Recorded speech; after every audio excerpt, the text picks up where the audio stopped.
Yeah, I have found out that the thread I prefer is cotton thread that I use on the top of the machine, and in the bobbin and the bottom I use a polyester thread. And I'm sort of particular that I change thread color a lot. When I change the thread I'm using that you see, I will change the bobbin color too. I don't know, it gives me, when I'm working and a little bit at a time, I turn it over and I see what it looks like. And I use the same with fabric. I mostly use cotton and silk. I don't buy as much fabric, people give it to me. I went to the ARC store and bought old curtains and sheets, which I can paint. I have fun, and I'm sure that the sheet's cotton, but the drapery is probably some sort of polyester. I spray it with protection, just like you have to do with your furniture here in Denver,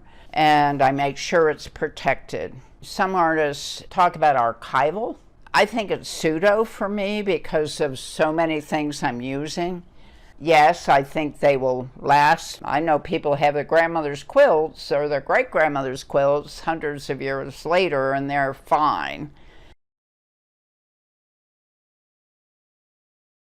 Yeah, and I'll actually start with the one I got in last week.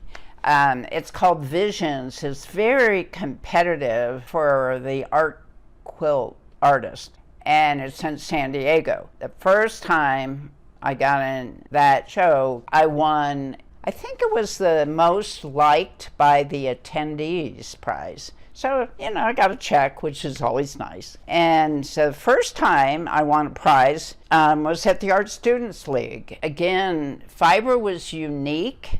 I was the only person there, and I think when people first see my work, if it's from a distance, it looks like a painting. And when they get close, they realize what it is in the texture and the stitch. So I took second place. I truly thought I should have gotten first, but and that was the beginning. And I since then have won awards. The Rocky Mountain Quilt Museum, I won again second place. I have never taken first, so who knows? Maybe someday. And a recent show in New York, I got an honorable mention, and again it was an art show where painters, photographers, everybody was in it, and to be in it with my unique way of working, I value it almost more than getting in an art quilt show. Right now I show in Sync Gallery, and nobody else in the gallery, hardly anybody even showing on in the art district's works in a similar, so it makes, if nothing else, people are always intrigued with how I do it. That didn't mean they love it or they buy it, but they like to talk about it. It's like all art. The first reaction to something is always emotional.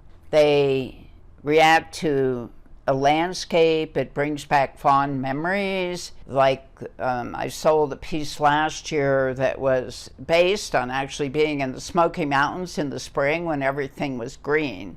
Several people loved it, but it ended up with a new owner, and she says the reason she bought it, she wants her home to be her refuge, and this felt like a piece of nature. But the same show, I sold one of my big abstract Picasso-like figures to a couple, and they, live in a condo. They just loved it. One of the men in the partnership, he actually played around with sewing himself. So he was totally fascinated by the texture and all the stitching, but yet he loved the piece. So everybody's different.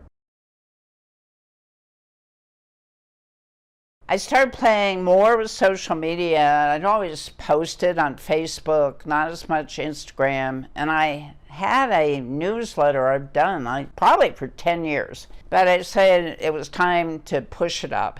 And my website, which was probably the third version of a website I've had over my art career, was what you call a brochure site. And yes, people could go look at work and they enjoyed it, but rarely did it lead to the next step of purchasing. And when it did, it was usually an art consultant who would find it.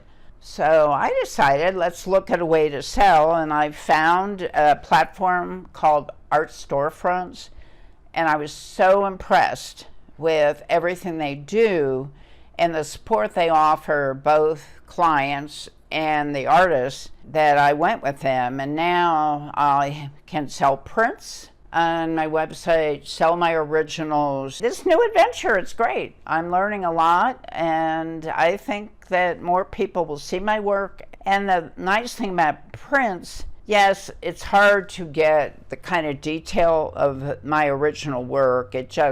But if you love a piece and your budget's an issue, you can have a lovely print.